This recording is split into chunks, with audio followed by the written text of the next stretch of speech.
Hello gentlemen, how you all doing? This is Kishan Singh and I have cleared CDS 3 out of 3 times and I'm here to help you in your CDS preparation. So आज जो हम अपना biology का lecture पढ़ेंगे, ठीक है, वो है टिश्यूज़ के ऊपर, ठीक है, animal tissue and plant tissue. So एक सेकेंड मैं पेन सेलेक्ट कर लेता हूँ एंड हियर वी गो.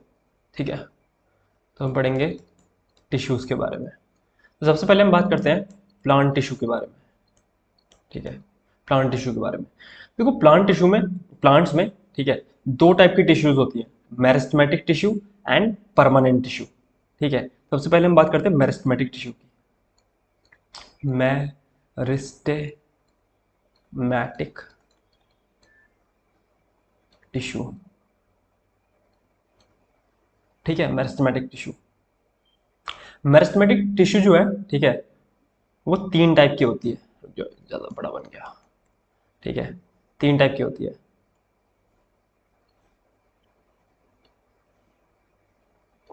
कौन कौन सी टाइप की? एक तो होती है इसमें आपकी एपिकल मेरिस्टेमेटिक टिश्यू, एमटी मतलब मेरिस्टेमेटिक टिश्यू, ठीक है. दूसरी होती है इंटर कैलरी. कुछ याद आया इंटर कैलरी से? जिन्होंने अभी प्रीवियस अटेम्प्ट दिया हुआ उस पर क्वेश्चन आया हुआ था कि इंटर कैलरी मेरिस्टेम कहाँ प्रेजेंट रहती है. ठीक है, इंटर कैलरी मेरिस्टेम और लिटिल मेरिस्टेम. ठीक है, तो हम इनके हम फंक्शंस की बात कर लेते हैं और ये प्रेजेंट कहाँ होती है. ठीक है, एपिकल मेरिस्टेम प्रेजेंट होती है at growing tips of stem and roots. Roots की जो ग्रोइंग टिप्स होती है ना, रूट्स और स्टेम की जो ग्रोइंग टिप्स होती है वहां पर प्रेजेंट होती है एपिकल मेरिस्टेमेटिक टिश्यू. ठीक है, और इसका काम क्या होता है? इंक्रीज, ये इंक्रीज करती है क्या? Increases the length of stem and roots. ये लंबाई को बढ़ाती है, स्टेम और रूट की लंबाई को बढ़ाती है. ठीक है, ये होगी एपिकल मेरिस्टेम. चिंता मत करो, अभी बिल्कुल एग्जैक्टली सब एक बार में सब समझ में आ जाएगा अभी. ठीक है, अभी थोड़ा सा लग रहा हो कि क्या है स्टेम रूट, वैसे स्टेम रूट तो पता होगा ही सबको, लेकिन स्टिल. ठीक है, intercalary meristem present present near node. ठीक है, और it regenerate plant parts destroyed due to grazing of animals.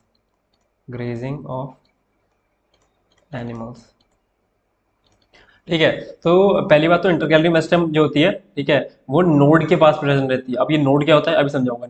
और ये जो प्लांट, जैसे जो एनिमल्स होते हैं ना, वो ग्रेस करते हैं प्लांट को या फिर ग्रास को ग्रेस करके जो पार्ट डिस्ट्रॉय कर देते हैं ना, ठीक है, उसका भी रीजनरेशन इंटरकैलरी मेरिस्टेम ही करती है. ठीक है, और ये क्या करती है? Increase the height of plant. ठीक है, with the growth of internode. ठीक है, जो इंटरनोड होते हैं ना, उनकी ग्रोथ करा के ये प्लांट की हाइट को इंक्रीज करती है. ठीक है, अभी अभी अभी एक सेकंड, बस एक सेकंड. और लेटल मेरिस्टेम करती है increase the girth of stem and root. ये जैसे ये दोनों तो लंबाई बढ़ा रही थी. अभी अगर लेट्स सपोज ये कोई प्लांट है, ठीक है, प्लांट है, तो ये इसकी ऐसे करके ऊपर की तरफ लंबाई बढ़ाएंगे, इसकी इसकी लंबाई बढ़ाने का काम करेंगे. बट जो लेटरल मेरिस्टेम है, इंटरकैलरी और एपिकल मेरिस्टेम दोनों लंबाई बढ़ाती है. ठीक है, वो इसकी चौड़ाई बढ़ाएगा, यानी इसकी जो ग्रिड होती है, मोटाई होती है. ठीक है, पहले ऐसा था, फिर लेटरल मेरिस्टेम ने इसकी ग्रोथ करके ये इतना चौड़ा हो गया, फिर ये इतना वाइड हो गया. ये ऊपर का व्यू दिखा रहा हूँ मैं आपको. जैसे ऊपर से अगर आप देखोगे ना, जैसे प्लांट जो आपके वो कटे हुए रहते हैं, कहीं कहीं पेड़ आपने कटे हुए देखे होंगे, तो उनमें ऐसे करके रिंग्स टाइप बनी रहती है. ठीक है। तो इस टाइप से उनकी जो मोटाई होती है वो दिखा रहा हूँ मैं। इस टाइप से पहले इतना पतला होगा, फिर थोड़ा मोटा हो जाएगा, लिटिल मेरिस्टेम की ग्रोथ से फिर और मोटा हो जाएगा। ठीक है, इस टाइप से। तो अब रही जो समझाने की बात कि क्या हो रहा है, ये क्या क्या कहा गया है ये। ठीक है, तो ऐसे समझो। ठीक है, ये एक प्लांट की शूट है। ठीक है, जो ऊपर वाला हिस्सा होता है प्लांट का, जो ज़मीन के ऊपर दिखाई देता है आपको। ठीक है, तो ये देखो, ये तो हो गई आपकी शूट की टिप हो गई। ठीक है, जो टिप होती है जैसे मैंने कहा था स्टेम की टिप हो गई, तो यहाँ पर तो आपको टिप पे मिलेगी एपिकल मेरिस्टेम। ठीक है, एपिकल मेरिस्टेम।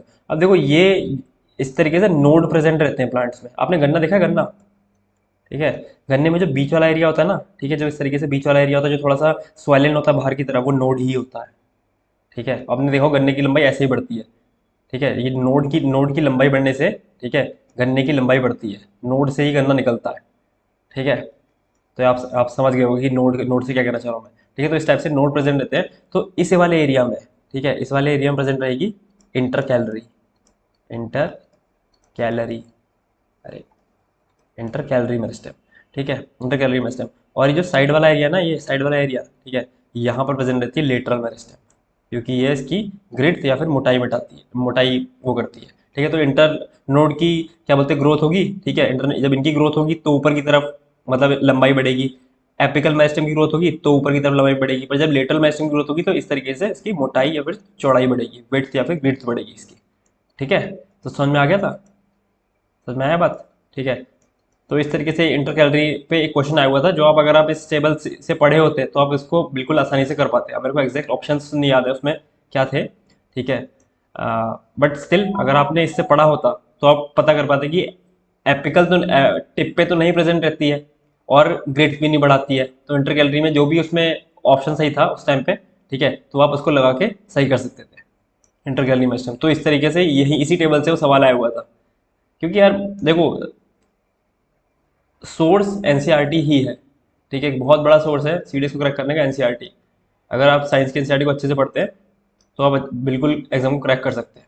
ठीक है, उसमें कोई दिक्कत नहीं होनी चाहिए आपको। ऑलराइट, तो ये आपको मेरे हिसाब से समझ में आ गया होगा। फिर जो मेरिस्टेमेटिक सेल्स होते हैं ना, मेरिस्टेमेटिक सेल देखा होगा, अभी आपने क्या करता, कोई लेंथ बढ़ा रहा था, कोई ग्रेड बढ़ा रहा था। ठीक है, तो ये जो मेरिस्टेमेटिक टिश्यू के सेल होते हैं ये डिवीजन करते हैं। हम डिवीजन करेंगे तभी तो लेंथ या फिर विड्थ बढ़ा पाएंगे, यानी डिवाइड करेंगे तभी तो नंबर बढ़ेगा, और नंबर बढ़ने से सेल में ग्रोथ होगी। तो इसके लिए जो मेरिस्टेमेटिक टिश्यू के सेल होते हैं ना, एक second, cells of meristematic tissue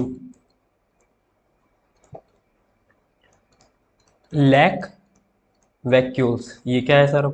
ये देखो, जो मेरिस्टेमेटिक टिश्यू टिश्यू के जो सेल्स होते हैं ना, ठीक है, उसमें वैक्यूल नहीं पाया जाता है। वैक्यूल मैंने लास्ट टाइम आपको पढ़ाया था कि उसमें सेल सैप होता है। ठीक है, और ये टर्जिडिटी और रिजिडिटी प्रोवाइड कराता है एक सेल को। अब जो सेल डिवाइड हो रहा है, ठीक है, उससे बताओ उसे क्या रिजिडिटी की जरूरत है? ठीक है, रिजिड मतलब बिल्कुल वो रिजिड रहेगा या फिर वो डिवीजन करने के लिए उसका शेप वगैरह बदलेगा? ठीक है, ऑब्वियस सी बात है उसका शेप वगैरह बदलेगा, उसमें ग्रोथ होगी। ठीक है, तो जब वैक्यूल रिजिडिटी या फिर रिजिडिटी और ट्रेजिडिटी प्रोवाइड करा रहा है, बट उन सेल्स को जो कि सपोर्टिव फंक्शन में, उनको रिजिड बना दिया, अब वो सपोर्टिव फंक्शन में आ जाएंगे। ठीक है, अब वो उस जिस भी जगह प्रेजेंट है उस जगह को स्ट्रेंथ स्ट्रेंथ प्रोवाइड करेंगे, मजबूत बनाएंगे। ठीक है, उस जगह को मजबूत बनाएंगे वो। बट यहाँ पर हमें डिवीजन कराना, हमें मजबूती से कोई मतलब नहीं है, हमें सपोर्ट से कोई मतलब नहीं है, हमें ग्रोथ करानी है। तो ग्रोथ कराने के लिए मेरिस्टेमेटिक टिश्यू में वैक्यूल्स नहीं पाए जाते हैं।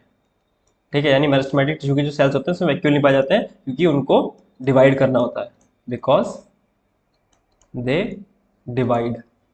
ठीक है, उनमें मतलब बहुत डिवाइड करने का पोटेंशियल होता है। तभी तो क्या ये बीके क्या होता है अभी बिकॉज दे डिवाइड। ठीक है, तो उनको डिवाइड करेंगे तभी तो क्या बोलते हैं आगे का वो बनाएंगे, वो फर्दर ग्रोथ होगी प्लांट की। ठीक है, फिर उसके बाद जो आती है आपकी नेक्स्ट, वो होते हैं, कहाँ गया पेन, हाँ, अरे बहुत बहुत लाइट है कलर। वो होते हैं आपके परमानेंट टिश्यू। मेरिस्टेमेटिक तो पढ़ लिया हमने प्लांट में, अब होते परमानेंट टिश्यू। ये वो टिश्यूज हैं, ठीक है,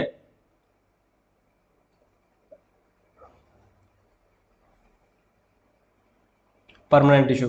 परमानेंट टिश्यू भी दो टाइप के होते हैं, सिंपल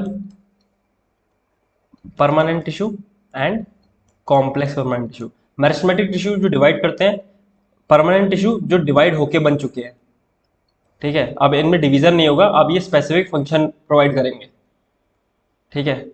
अब वो स्पेसिफिक फंक्शन प्रोवाइड करेंगे, जैसे कि जैसे अब जो बंदा सीडीएस की तैयारी कर रहा है, ठीक है, उसका एम सिर्फ सीडीएस क्रैक करना नहीं है, पेपर क्रैक करना नहीं है, उसका एम है एसएसबी को क्रैक करना, ठीक है, एसएसबी को क्रैक करना, ठीक है। तो वो एसएसबी क्रैक करने के बाद अकेडमी में जाएगा, ठीक है। अब अकेडमी में जाएगा तो समझ लो एक मेरिस्टेमेटिक टिश्यू है, ठीक है। मेरिस्टेमेटिक टिश्यू से बहुत सारे काम सिखाए जाएंगे, उससे बहुत सारे काम करवाए जाएंगे वहाँ पर, ठीक है, दौड़ाया जाएगा, भगाया जाएगा, बहुत सारे काम करवाए जाएंगे।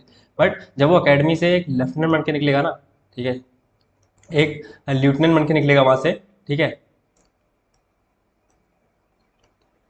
पर जब वो अकेडमी से जब वो एक लेफ्टिनेंट बन के निकलेगा ना, ठीक है, तो क्या होगा, उसको एक स्पेसिफिक फंक्शन दिया जाएगा, उसको एक स्पेसिफिक पोस्ट मिलेगी कि वो लेफ्टिनेंट है, ठीक है। अब उसको फंक्शन करना होगा, पहले उसको वो फंक्शन सिखाए जा रहे थे कैसे करने हैं, ठीक है। अब उसको वो फंक्शन परफॉर्म करना होगा, यानी अब वो एक परमानेंट पोस्ट पे आ गया है, ठीक है। अब ये मत कहना परमानेंट कमीशन हो गया है, शॉर्ट सर्विस कमीशन वाले भी होते हैं, उससे मतलब नहीं, मतलब मेरे कहने का मतलब उसको एक फंक्शन मिल गया है करने को, अब उसे फंक्शन को परफॉर्म करना है। इसी तरीके से जो मेरिस्टेमेटिक टिश्यू थे वो अकेडमी वाले बच्चे थे जो अकेडमी में है, ठीक है, या फिर जो सीडीएस की तैयारी कर रहे हैं, और परमानेंट टिश्यू वो बच्चे हैं जो कि उन्हें पोस्ट मिल चुकी है, जो अब ऑफिसर्स बन चुके हैं, ठीक है। वो परमानेंट टिश्यू वो फंक्शन परफॉर्म करेंगे, उनमें अब डिवीजन नहीं होगा, ठीक है। वो पेपर नहीं निकालेंगे सीडीएस का, वो एसएसबी नहीं निकाल रही उनको, ठीक है। तो ये सिंपल परमानेंट टिश्यू और कॉम्प्लेक्स परमानेंट टिश्यू दो टाइप के होते हैं। सिंपल परमानेंट टिश्यू में जो सबसे पहले आता है सिंपल परमानेंट टिश्यू तीन टाइप के होते हैं, मैं बता देता हूँ, पेरेनकाइमा, कॉलेनकाइमा और स्क्लेरेनकाइमा। और जो कॉम्प्लेक्स परमानेंट टिश्यू होते हैं उसमें दो आते हैं, जाइलम एंड फ्लोएम। तो सबसे पहले हम सिंपल परमानेंट टिश्यू के फर्स्ट सिंपल परमानेंट टिश्यू की बात करेंगे, जो है पेरेनकाइमा, ठीक है, पेरेनकाइमा।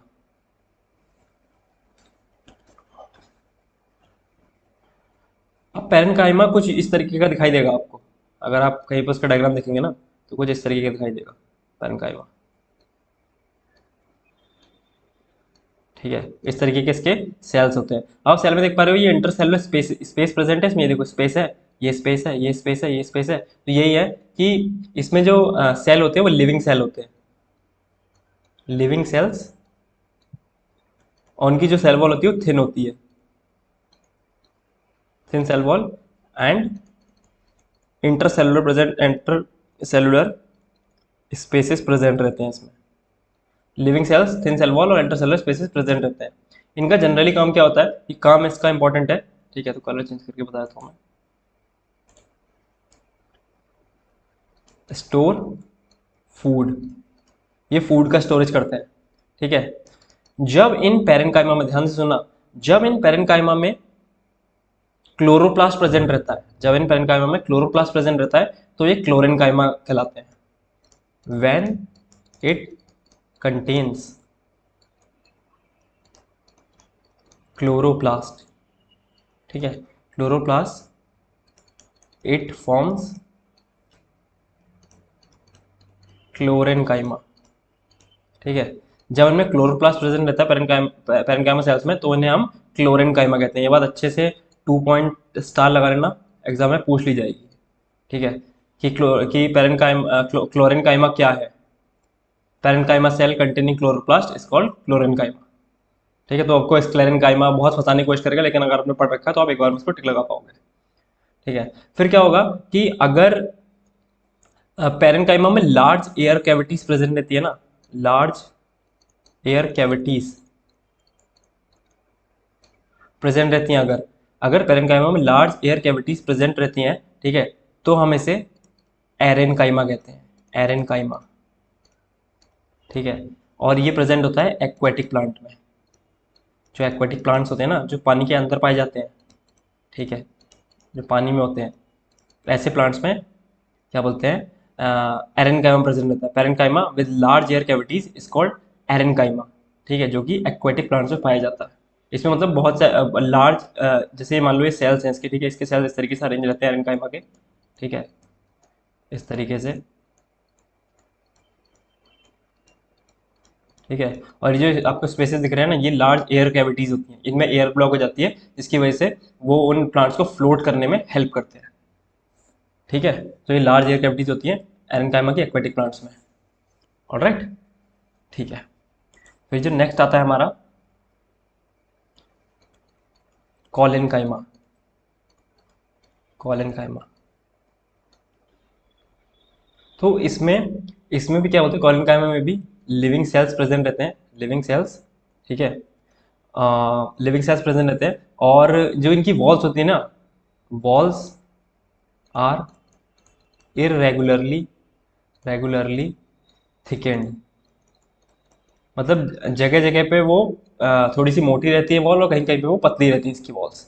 ठीक है, और इसमें एंड वेरी लिटिल और नो इंटर सेलुलर स्पेसेस, बहुत ही कम या फिर ना के बराबर इसमें इंटरसेलुलर स्पेसेस रहेंगे। ठीक है, तो इस तरीके से देखना, जैसे कि कहीं पर थोड़ी सी मोटी हो गई वॉल, ठीक है, जैसे यहाँ पर थोड़ी सी मोटी हो गई, यहाँ पर थोड़ी पतली रही। ठीक है, तो इस तरीके से कहीं मोटी हो गई, फिर ऐसे, फिर जो बहुत छोटा सा आपको यहाँ पर हल्का सा गैप दिख रहा होगा, ठीक है, इसमें इतने ही, मतलब इतने ही कम इसमें इंटरसेलुलर स्पेसेस इस तरीके से रहते हैं। ठीक है, जैसे कहीं पे ये देखो, ये छोटे छोटे गैप है ना, इसमें बहुत, जैसे पैरेंकाइमा में थोड़े ज़्यादा थे, इसमें बहुत ही कम या फिर ना के बराबर, या फिर कुछ नहीं होगा, या फिर होंगे तो बहुत थोड़े से इंटरसेलुलर स्पेसेस इसमें प्रेजेंट रहेंगे। एंड क्या करता है, it it provides flexibility and mechanical support to the plant. ये प्लांट को फ्लेक्सिबिलिटी और मैकेनिकल सपोर्ट प्रोवाइड कराता है। ठीक है, अगर इसकी बात करें तो ये बात भी ध्यान रखना, प्रेजेंट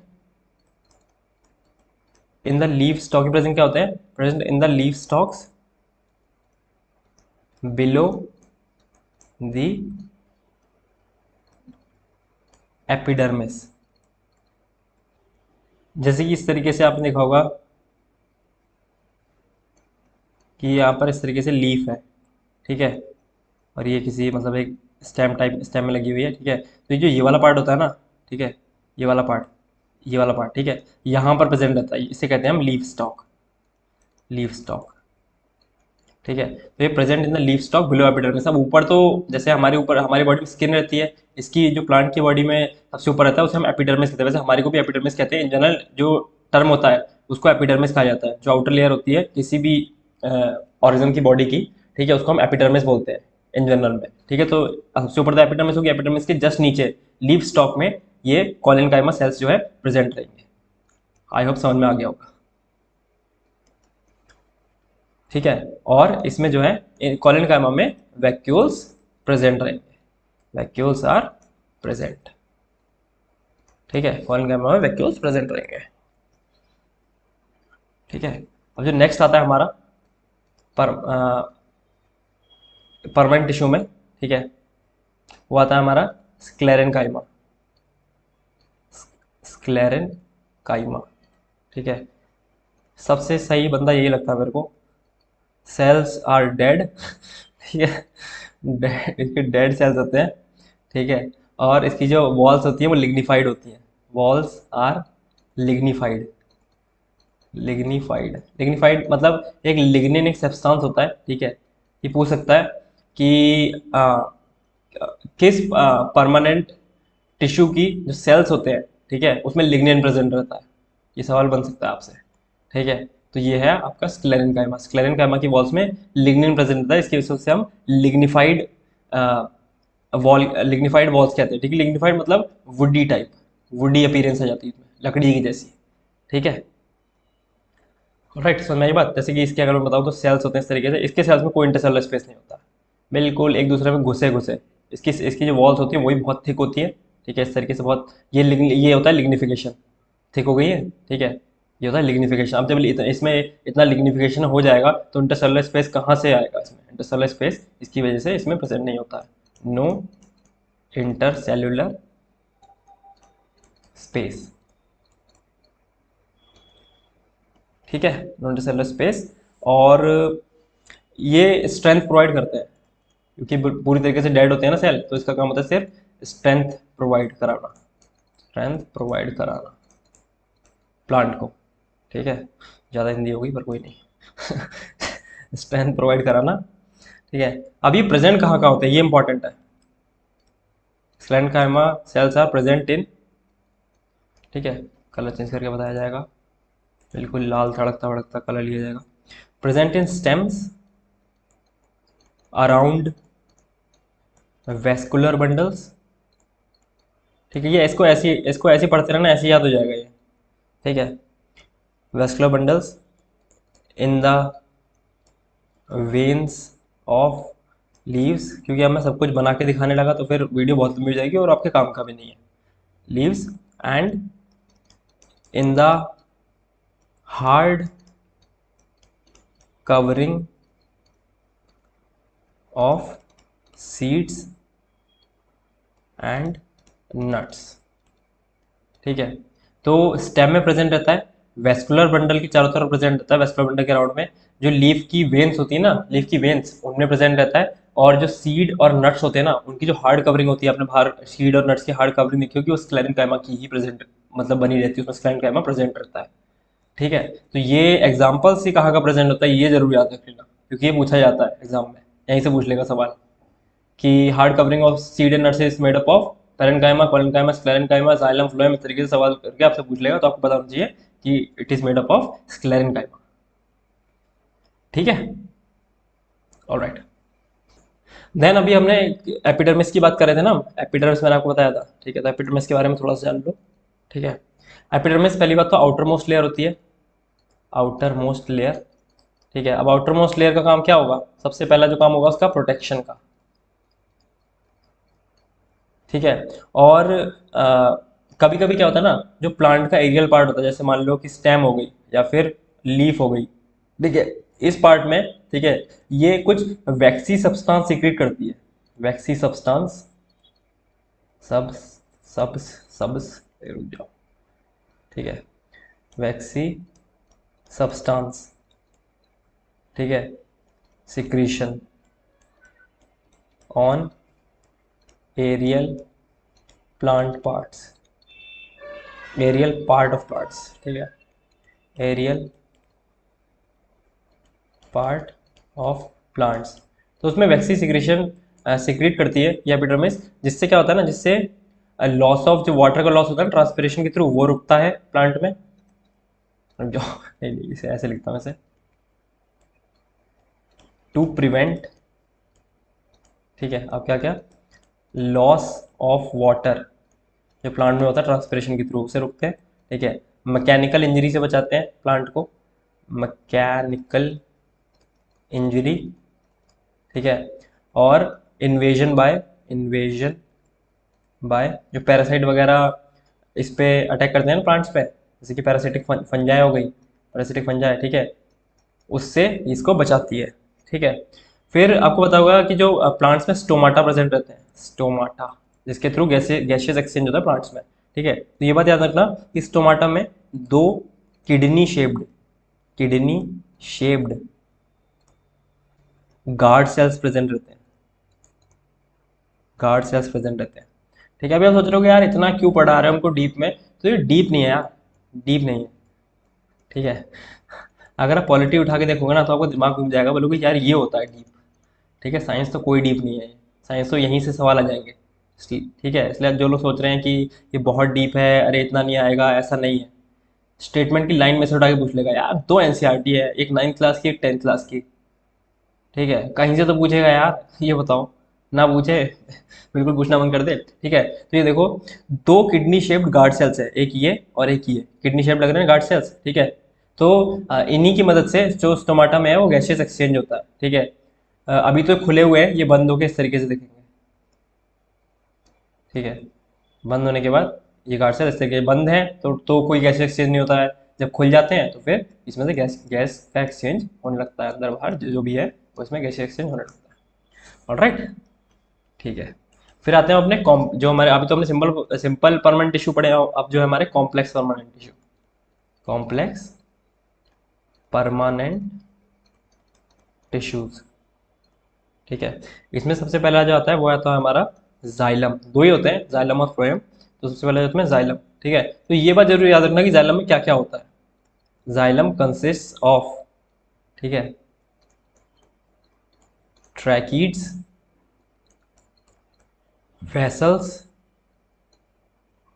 ठीक है, xylem parenchyma, xylem parenchyma and xylem fibres, xylem fibres. ठीक है, तो ये चीज़ बिल्कुल अच्छे से याद रखना कि इसमें होता क्या क्या है। फंसा लेगा कभी आपको कि जाइलम कंसिस्ट ऑफ और ऐसी कोई चीज़ डाल देगा जो उसमें होती नहीं है। यही चीज़ बस इतना ही होता है, ट्रैकीड्स होते हैं, वेसल्स होते हैं, जाइलम पैरेनकाइमा होता है और जाइलम फाइबर्स होते हैं। ठीक है, तो इसमें ये चीज़ होती है और इसका काम क्या होता है, transport of, transport of water, water, water, transport of water and minerals, यानी वाटर और मिनरल्स का ट्रांसपोर्ट करता है। इसका जो पैरेनकाइमा होता है ना, पैरेनकाइमा, ये फूड को स्टोर करता है। ये भाई साहब पैरेनकाइमा तो पता ही है आपको, फूड का स्टोरेशन करते हैं। और जो फाइबर्स होते हैं, ठीक है, जो फाइबर्स होते हैं, xylem fibres, xylem fibres are supportive in function, supportive in function. जो जाइलम फाइबर्स होते हैं वो मतलब सपोर्ट प्रोवाइड करते हैं। बेसिकली जो जाइलम फाइबर होते हैं वो डेड होते हैं। जो डेड चीज़ क्या करेगी, फंक्शन तो कर नहीं सकती, तो यानी वो सपोर्ट ही प्रोवाइड कराता है। तो इतनी बात है रखना क्या होता है इसमें। और ये जो इसका बेसिक फंक्शन है, ये बहुत बहुत बार पूछ लेते हैं स्टेटमेंट की फॉर्म में कि क्या जाइलम का फंक्शन क्या होता है, transport of water and minerals. ठीक है, वाटर और मिनरल्स ही करता है। फूड लिखा हो तो नहीं, फूड फ्लोएम करता है। ठीक है, सिर्फ वाटर एंड मिनरल्स। तो ये तो हो गया आपका जाइलम वाला पार्ट। नेक्स्ट आता है आपका फ्लोएम वाला पार्ट। मातृभूमि, फ्लोएम। ठीक है, इसमें क्या क्या होता है ये भी याद रखना। इसमें होते हैं sieve cells, sieve tubes, companion cells, phloem fibres and phloem parenchyma, parenchyma. Sieve cells होते हैं इसमें, सीव ट्यूब्स होते हैं, कंपेनियन सेल्स होते हैं, फ्लोएम फाइबर्स होते हैं और फ्लोएम पैरेनकाइमा होते हैं। ठीक है, इसका क्या काम होता है, ये ट्रांसपोर्ट करता है, transport food from leaves to other parts of plant. ठीक है, ये फूड का ट्रांसपोर्ट करता है लीव से प्लांट के अदर पार्ट्स में। ठीक है, और जो फ्लोएम फाइबर्स होते हैं ना, फ्लोएम फाइबर्स, फाइबर्स हर जगह डेड होते हैं, तो फ्लोएम फाइबर्स आर डेड। ठीक है, तो एक चीज यहां पर इसमें और मैं आपको बताता हूं कि जो फ्लोएम में, ठीक है, फ्लोएम में जो फूड का ट्रांसफर होता है ना, फूड इंग्लिश में लिखता हूँ आपको, या mode of transfer, mode of transfer in phloem is by directional, by directional. ऐसा क्यों कह रहा हूँ मैं, क्योंकि जैसे कि लेट्स सपोज ये एक प्लांट है, ये एक फ्लावर लगा है, ठीक है, ये एक फ्लावर लगा है, ये इसमें यहाँ पर लीव्स लगी लीव्स मान लेना, ठीक है, ये लीव्स है और ये भी लीव्स है। ठीक है, और यहाँ पर भी लीव्स लगी है, यहाँ पर भी लीव्स लगी है, यहाँ पर भी लीव्स लगी है, यहाँ पर भी लीव्स लगी है। ठीक है, और ये इस तरीके से ज़मीन में है, ये ज़मीन है आपकी। ठीक है, तो अब इसमें जो फोटोसिंथेसिस होगा ना, ठीक है, तो यहाँ पर जब ये फूड फूड फोटोसिंथेसिस क्या होता है, फूड का स्टोरेज, फूड बनाता है प्लांट फोटोसिंथेसिस से। ठीक है, अब जब फूड बनाएगा ना तो फूड का, अब जैसे तो नहीं लीफ में ही रख लेगा फूड। ठीक है, तो हो सकता है फूड नीचे की तरफ जाए और हो सकता है फूड ऊपर की तरफ जाए। तो ठीक है, क्योंकि भैया ऊपर भी जरूरत है फूड की ग्रोथ के लिए, ठीक है, फ्लावर में। ठीक है, और डिफरेंट पार्ट को ग्रो करने के लिए ऊपर की तरफ ग्रो होगा और नीचे की तरफ भी जरूरत है ग्रो करने के लिए। ठीक है, तो जो फूड का जो मूवमेंट होता है ना वो अपवर्ड और डाउनवर्ड दोनों होता है। इसलिए। और फूड ट्रांसफर कौन करता है? फूड ट्रांसफर फ्लोएम करता है, इसलिए मोड ऑफ ट्रांसफर जो होता है फ्लोएम में वो बाई डायरेक्शनल होता है। वहीं अगर मैं जाइलम में बताना भूल गया, जाइलम में जो होता है मोड ऑफ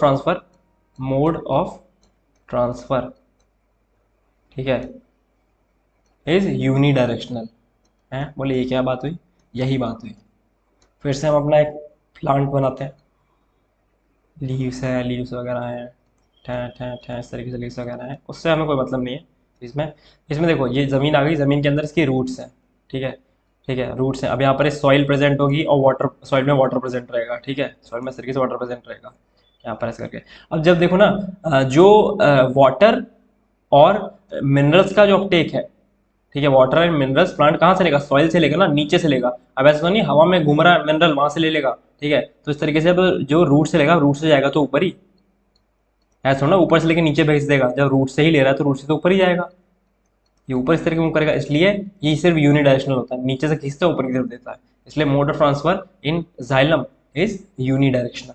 तो ये बात अच्छे से याद रखना कि फ्लोएम में बाई डायरेक्शनल होता है और जाइलम में यूनिडायरेक्शनल रहता है, ठीक है। तो आई होप आपको इतना समझ में आया होगा।